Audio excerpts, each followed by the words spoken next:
اصولی بات وہی ہے جو میں نے بتائی ہے کہ اصولی یہی ہے کہ جو کام آرام سے, تمیز سے, محبت سے ہوتا ہے وہ لڑائی جھگڑوں سے نہیں ہوتا. اور کوشش حتی الامکان یہ کرو کہ غصہ نہ آئے. لیکن ایک بات ذہن میں رکھو کہ ایسا ہو نہیں سکتا کہ غصہ بالکل ختم ہو جائے, یہ انسانی نیچر کے خلاف ہے. اس لیے کسی عالم کو, بزرگ کو غصہ آیا ہوا ہے تو بدگمان ہونے کی اجازت نہیں ہے. اگر آپ یہ فیصلہ کریں گے نا کہ مجھے غصہ کبھی بھی نہ آئے, تو اس سے فائدہ یہ ہوگا کہ کم ہو جائے گا. تو شریعت غصہ ختم نہیں کرنا چاہتی, غصے کو کم کرنا چاہتی ہے. اللہ کوئی بھی ایسی صفت جو انسان میں اللہ نے رکھی ہے, اللہ اس کو ختم کرنے کے لیے تھوڑی رکھی ہے, کیونکہ اس کا بعض دفعہ انسان کو فائدہ ہوتا ہے. دیکھو بلی پہ جب کوئی حملہ کرتا ہے, بلی کو غصہ آ جائے گا تو دفاع کرے گی, غصہ نہیں آئے گا تو دفاع نہیں کر پاتی. میں اکثر واقعہ بتاتا ہوں نا کہ یہ غصہ اللہ نے انسان میں رکھا ہے اپنے ڈیفنس کے لیے.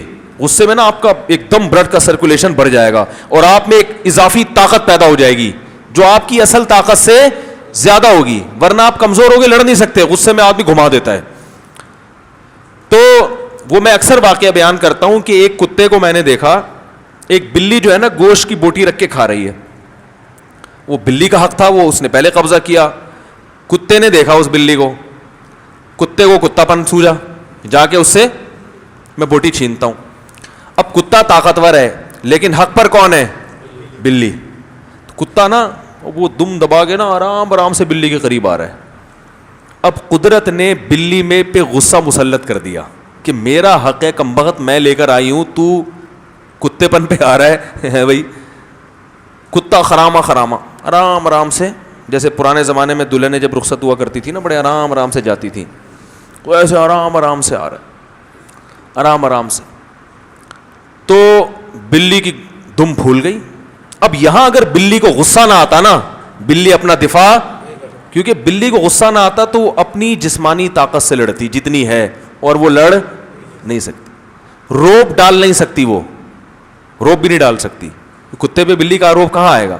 لیکن قدرت ایسے موقع پہ قدرت نے کیا رکھ دیا ہے؟ سیلف ڈیفenس کے لیے غصہ رکھ دیا ہے, جانوروں کی فطرت میں بھی, انسانوں کی فطرت میں بھی. تو کیا ہوا ہے کہ جی وہ جیسے ہی کتا قریب آیا, بلی کی دم پھول کے, جب بہت ہی قریب آیا نا, اس نے کہا یار صرف دم ہی پھلائے گی اور کیا کرے گی یہ. گوشت کے قریب آیا, بلی نے رکھ کے چماٹ لگایا اس. وہ جو ہم نے لڑکے کھڑے, ہم نے کہا یار کیا اسٹائل ہے بھائی اس بلی کا, ہٹو بچوں ہو گیا. اور رکھ کے تھپڑ لگایا نا, ہٹ کلو کے, کیا بولوں میں, مسجد ہے. وہ جو ہوئی کرتے نہیں, کتے کی آوازیں ہوتی ہیں, بھاگا ہے وہاں سے. تو میں نے وہاں سبق حاصل کیا, 2 سبق. نمبر 1, جو حق پر ہوتا ہے نا اس میں اللہ ویسے ہی ایک طاقت بھر دیتے. کمزور ہونے کے باوجود وہ اپنے موقف پر مضبوطی دکھاتا ہے. جو باطل پر ہوتا ہے نا, طاقتور ہونے کے باوجود اسے جرم کا احساس رہتا ہے, اور یہ جرم اس کو موٹیویٹ نہیں کرنے دیتا, اس کام پہ موٹیویشن نہیں ملتی اس کو. دوسرا سبق یہ ملتا ہے کہ اللہ نے غصہ ہماری فطرت میں رکھا کیوں ہے, سمجھ رہے ہو؟ بعض دفعہ یہ آپ کے دفاع کا ذریعہ بنتا ہے, لیکن مسئلہ یہ ہے کہ اس کو بیلنس کرنا ضروری ہے. جانوروں میں تو یہ بیلنس ہوتا ہے, انسانوں میں بیلنس نہیں ہوتا. وہ کیا کرتے ہیں, ضرورت سے زیادہ جہاں نہیں کرنا وہاں بھی کر رہے ہوتے ہیں. اس لیے حدیث میں آتا ہے کم کرو, کم. یہ جو صحابی کو فرمایا لا تغضب, غصہ مت کرو, تو مطلب یہی تھا کہ جب بالکل ختم کرنے کی کوشش کرو گے تو کم ہو جائے گا. کیونکہ غصہ تو نبی صلی اللہ علیہ وسلم کو بھی آیا ہے, حضرت موسیٰ کو نہیں آیا تھا غصہ. جب آگے دیکھا بنی اسرائیل بچڑے کی عبادت کر رہے ہیں, آپ نے غصے میں اپنے بھائی حضرت ہارون کی داڑھی پکڑ کے کھینچنا شروع کر دی, غضبناک ہو کر, کہ یہ کیا ہو رہا ہے میرے جانے کے بعد. تو انہوں نے کہا یا ابن ام لا تاخذ بلحیتی ولا براسی, میرے سر کے بالوں اور داڑھی کے بالوں کو مت پکڑیے. میں نے ایک مسئلہ تھی کہ برائی سے نہیں روکا, کیونکہ یہ رکتے نہیں اور یہ 2 دھڑوں میں ڈیوائڈ ہو جاتے. یہاں بھی دیکھو حضرت ہارون نے نہی عن المنکر نہیں کی کہ یہ فائدے کے بجائے نقصان ہوگا الٹا. تو خیر میں جلدی سے اپنی اصل بات کو سمیٹ کے ختم کرتا ہوں. تو خلاصہ یہ نکلا کہ بھائی چغلی میں اور برائی سے روکنے میں کیا فرق ہے, کہ چغلی کے نتیجے میں برائی کم نہیں ہوتی بلکہ معاشرے میں بگاڑ اور زیادہ پیدا ہوتا ہے, اور نہی عن المنکر سے بگاڑ کم ہوتا ہے. تو نہی عن المنکر کی کوشش کیا کریں, چغلیاں مت. دفتروں میں چغلیاں چل رہی ہیں نا, اس کی ادھر لگا دی, اس کی ادھر چغلی لگا دی, اس کی ادھر چغلی لگا دی, اس کو یوں کر دیا, تو برائی تو ہر ایک میں ہوتی ہے.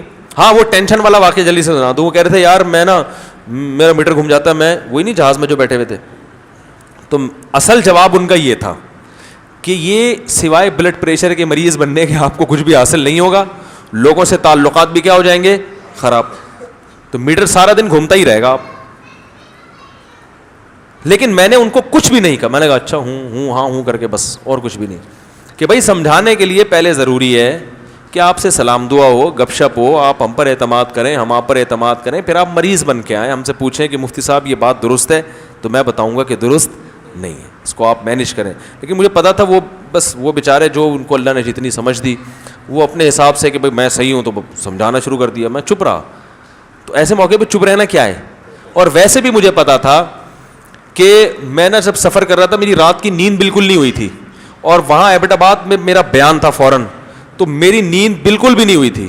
تو میں نے سوچا تھا 2 گھنٹے کی فلائٹ ہے, یہاں سو جاؤں گا, میں جہاز میں بیٹھے بیٹھے سو جاؤں گا. تو میں نے کہا ان کو میں نے جواب دیا تو پھر آگے سے یہ کہیں گے کیوں, پھر ان کو جواب دیا تو نیند گئی. تو جس مقصد کے لیے جا رہا ہوں وہ تو ہوگا نہیں ٹھیک ہے نا, ایک لا حاصل بحث شروع ہو جائے گی. تو ابھی تو جو کچھ کہہ رہے ہیں ٹھیک کہہ رہے ہیں, یہ بہت اچھا ماشاء اللہ. جیسے ہی یہ چپ ہوں گے ہم اپنا آرام کریں گے. آپ بہت اچھے ہیں, بالکل سیٹنگ پہ چل رہے ہیں آپ. یہ تو نہیں کہا میں نے بہت اچھے سیٹنگ پہ چل رہے ہیں, لیکن دیکھنا پڑتا ہے, ہر چیز ہر آدمی کو بیان کرنے کی نہیں ہوتی. میں ایک دفعہ لاہور میں بس میں تھا, اس نے کوئی وہ مووی لگا دیتے ہیں نا, فلمیں نہیں لگا دیتے, تو LED لگا دیتے ہیں, فلم لگا دیتے ہیں. تو کیا ہوا ہے کہ وہ کوئی بےہودہ قسم کا جو ہے نا انہوں نے کوئی فلم لگا دی, لوگوں کو اعتراض. لاہور کے تھے اچھے الحمدللہ, ہمارا معاشرہ بھی اتنا تباہ نہیں ہوا کہ کچھ بھی فیملی کے ساتھ لوگ جا رہے ہیں بیٹھے ہوئے لگا دو. تو میں پگڑی پہن کے بیٹھا ہوا ہوں, میں بھی منہ نیچے کر کے بیٹھا ہوا, تو مجھے بھی اچھا فیملی میرے ساتھ بھی تھی. اب ایک مصیبت ہوئی, وہ اس کے بعد سے میں نے ارادہ کیا فیملی کو لے کے بسوں میں سفر نہ کرے. یاد وہ ایک ہی سفر تھا, اس کے بعد مجھے نہیں یاد پڑتا کہ کبھی میں نے فیملی کے ساتھ بس میں سفر کیا ہو. تو کوئی کیا ہے وہ کوئی انڈین فلم لگا دی انہوں نے. اب 2-4 لوگ پینٹ شرٹ میں نا لبرل ٹائپ کے لوگ تھے, وہ کھڑے ہوئے, انہوں نے بولا بھائی یہ بند کرو, یہ کیا لگا ہے, عورتیں بیٹھی ہیں, لوگ بیٹھے ہوئے, کیا تم نے لگا دیا ہے. تو کنڈکٹر بند نہیں کر رہا. مجھے لوگ دیکھ رہے ہیں کہ مولوی صاحب آپ کیوں نہیں کہہ رہے. میں نے کہا میری جو سوچ تھی نا, اس پورے بس میں ایک اکیلا میں ہوں جو سفید کپڑوں میں اور پگڑی میں بیٹھا ہوں, میں بولوں گا نا اتنا مزہ نہیں آئے گا. یہ کوئی پینٹ شرٹ والا کلین شیو بولے, اثر بھی جب ہوگا, کیونکہ ہر جگہ مولوی اگر بولے گا نا لوگ کہتے ہیں یہ کباب میں ہڈی ہے صحیح ہے نا, یہ کیا ہے, ان کا تو کام ہی ہے, ان کو تو ظاہر ہے ان کو تو یہ چیزیں پسند ہی نہیں ہوتی نا, یہ تو بولیں گے. اور وہ دور بھی تھا, وہ میرا خیال ہے 2006 کی بات ہوگی, وہ طالبان کا بڑا دور تھا. تو ویسے ہی میں نے کہا یہ تو کوئی خود دھماکہ ہو گیا, بولیں گے انہوں نے کروایا ہے بس میں. حالانکہ سب سے زیادہ غصہ تو مجھے آ رہا تھا. تو میں یہ سکھانا چاہ رہا ہوں کہ ہر جگہ ہر آدمی کی ٹانگ اڑانے کی, بھائی چپ کر کے منہ نیچے کر کے بیٹھے رہو. آپ دوسرے بول رہے ہیں اچھا کر رہے, وہ نہ بول رہے ہوتے پھر بھی میں کسی دوسرے کو آگے کرتا, یار آپ جا کے بند کروا دو. میں خود ایک لفظ میں کنڈکٹر کے سامنے گھننا بن جاتا, بھائی جاؤ تم جانو جہنم میں جاؤ, ہمیں کیا اس سے. تو ان لوگوں کے بولنے سے زیادہ اثر ہوتا, اس پہ اثر ہوتا ہے. یار اگر میں بولتا کہتے ہیں مولوی لوگ تو یہ تو اگر ہم کوئی قوالی بھی لگا دیں گے تو ہمیں اعتراض, تو بھائی ہمیں تو قوالی پر بھی ہوتا ہے. قوالی کون سا جائز ہے, قوالی سننا جائز ہے کیا, بالکل جائز نہیں ہے.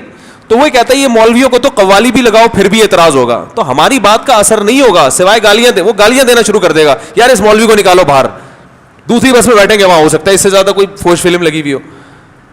تو وہاں موقع ہے کوئی لبرل لوگ جو ہے نا جن پہ مولویت کی چھاپ نہیں ہے, وہ بولیں گے تو اثر زیادہ ہوگا. یار یہ پینٹ شرٹ والے کو بے حیائی بری لگ رہی ہے, اس کا مطلب اس کے برے ہونے میں کوئی دو رائے نہیں ہو سکتی. اور پھر یہی ہوا کہ اس نے وہ, مجھے تو بڑا اچھا لگا, وہ پینٹ شرٹ میں تھا لڑکا کلین شیو, وہ کھڑا ہوا, وہ 2-3 لوگوں نے تو بولا, وہ چپ کر کے بیٹھ گئے. بند نہیں ہے نا, وہ غصے میں آ گیا, اس نے بولا تیری ایسی کی تیسی, وہ اپنے لاہوری اسٹائل میں نا, میں بند کراتا ہوں تو ذرا نمبر دے اپنا. میں یہ وہ بھائی بدماشی, مجھے ایسا اچھا, میں نے کہا اس کو گلے لگاؤں یار, میں نے کہا یار مزہ آ گیا اس کا. میں نے کہا مزہ آ گیا بھائی, ہٹو بچوں ہو گئے. اس نے بدماشی دکھانا شروع کی, پھر اس نے بند کیا اس کو, ٹھیک ہے نا. تو اب تو ہم جاتے ہی نہیں, اب تو گاڑی پہ لے کے جاتے ہیں کہیں بھی, اب یہ چھوڑ دیا ہم نے. تو یہاں بھی میں بتا رہا ہوں کہ ہر جگہ ہر آدمی ٹانگ ناڑ. ہم ایک جگہ دعوت میں تھے, ہمارے ساتھ ایک داڑھی والے دوست, اب وہ کھانا کو اتنا مزیدار, وہ دعوت میں نہیں سوری ہوٹل میں تھے, تو ہوٹل والے نے کھانا بنایا, کوئی اتنا مزیدار ذائقہ نہیں تھا. اب سارے لوگ بیٹھے ہوئے ہیں, تو میرے ساتھ ایک دوست ہے, ان کی اتنی لمبی داڑھی, بڑا حلیہ بھی ان کا ایسے جیسے علماء کا ہوتا ہے, وہ چیخ رہے ہیں یہ کھانا تم نے کیسے بنایا, یہ کیوں نہیں کیا, یہ یوں کیوں نہیں کیا. وہ کہہ رہے سر آپ کی داڑھی ہے ماشاء اللہ, آپ ذرا بات تو آرام سے کریں, داڑھی کے پہ کیوں آ رہے ہو. وہ داڑھی پہ آ گئے نا, وہ مولانا داڑھی کو تم نے کیوں بولا. مجھے برا لگ رہا تھا.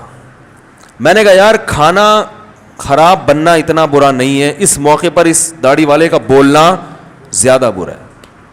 اس موقع پر آپ کو خاموش رہنا چاہیے. یار وہ جب سارے بیٹھے ہوئے چپ کر کے کھا رہے ہیں, اتنا برا تو نہیں ہے نا کہ چپ کر کے نکل جاؤ. آپ کو تو دیکھو اس زمانے میں دیندار آدمی جو ہے نا, چلتی پھرتی تبلیغ ہے وہ, اس کو اپنے وقار کا خیال دوسروں سے زیادہ رکھنا ہے, اس کو تو ان چیزوں کو برداشت کرنا ہے, اس کو تو صرف اپنا امیج, ابھی یہ امیج ایسا خراب کر دیا ہے نا علماء کا, صلحاء کا, داڑھی والوں کا, میڈیا نے.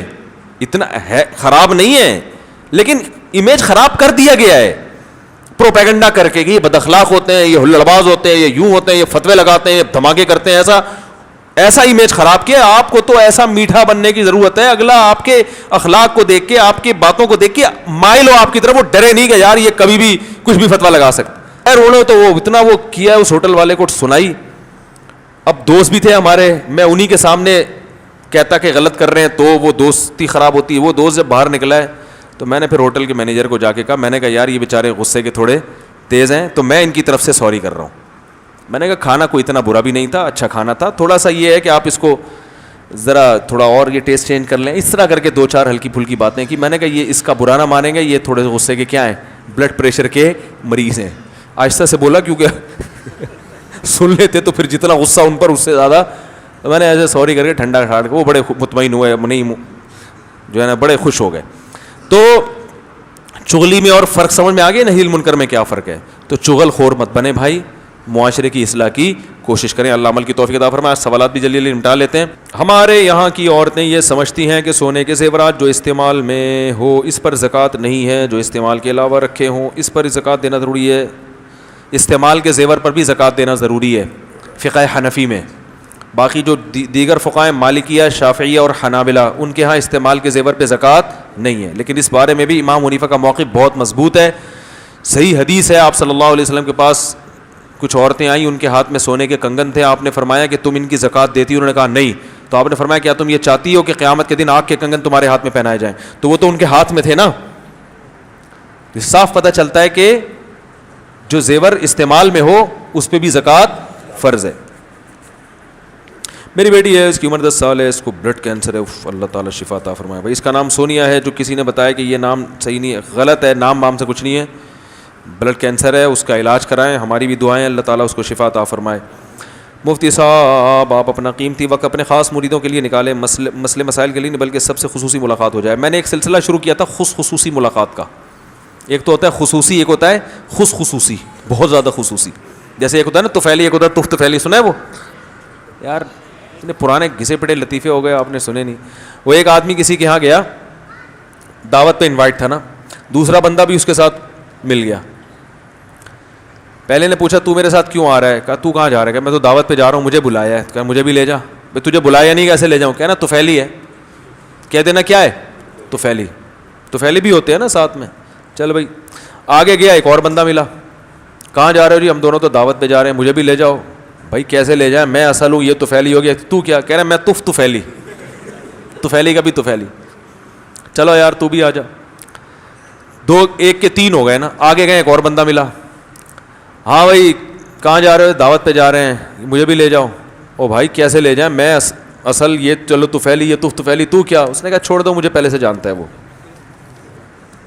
تجھے پہلے سے جانتے ہیں تو ٹھیک ہے. گئے تو ایک کے چار دیکھ کے نا میزبان کے ہوش اڑ گئے.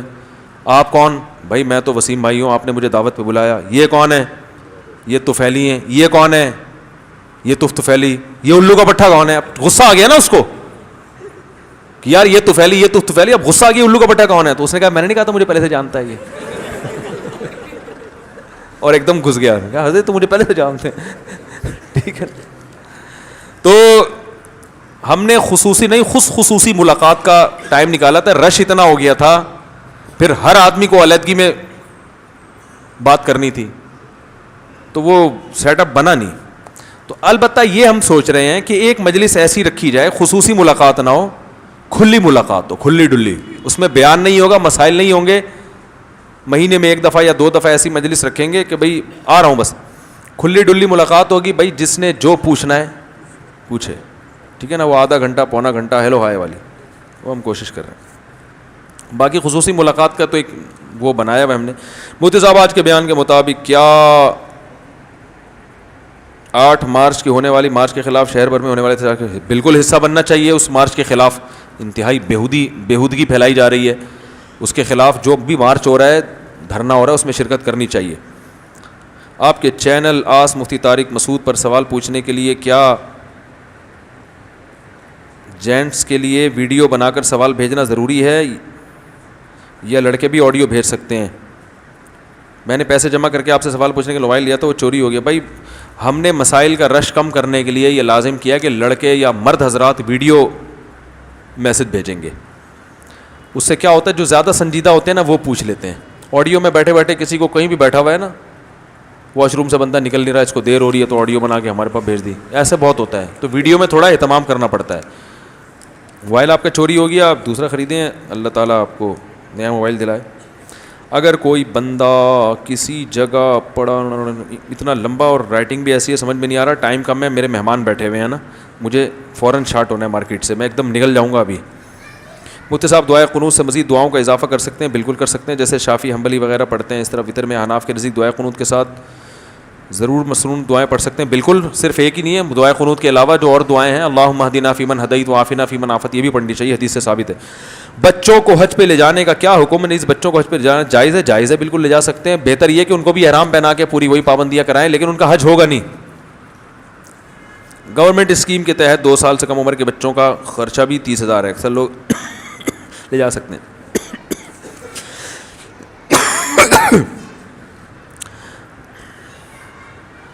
یہ سوال سے آگ لگ جائے گی, اس کا میں نے جواب دیا نا.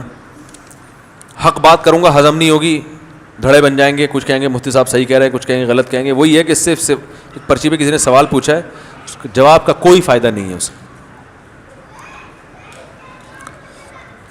اپنے سگنیچر کیے ہوئے انہوں نے بہت سارے, جہاں میرا رشتہ لگا ہے وہاں لڑکی والوں کو بہت سمجھانے کے باوجود بارات کر رہے ہیں. کیا ہم وہاں شرکت کر سکتے ہیں؟ بہت اچھی طرح سمجھا دیا, پھر بھی کر رہے ہیں تو آپ کا فرض ادا ہو گیا. باقی بارات میں آپ اس لیے نہیں شرکت کریں گے, بارات ہے آپ کی شادی ہے تو آپ نے تو جانا ہے نا. آپ بولو میں نہیں آ رہا, یہ میں نہیں آ رہا, تو پھر نہیں آ رہے تو پھر شادی کیوں کر رہے ہو؟ بارات غلط چیز ہے, لیکن اگر وہ لڑکی والوں کی ذمہ داری ہے نہ کریں اور آپ سمجھا دیں نہیں کرنی ہے مضبوطی سے, پھر بھی کر رہے ہیں تو آپ جاؤ اپنے نکاح میں جاؤ, وہ تو جانا پڑے گا. وہاں بیٹھو گے تو پھر کھانا بھی کھانا پڑے گا, تو وہ ان کا ہیڈیک ہے. ٹھیک ہے, کافی ہے. سبحانک اللہم و بحمدک نشہد ان لا الہ الا انت نستغفرک و نتوب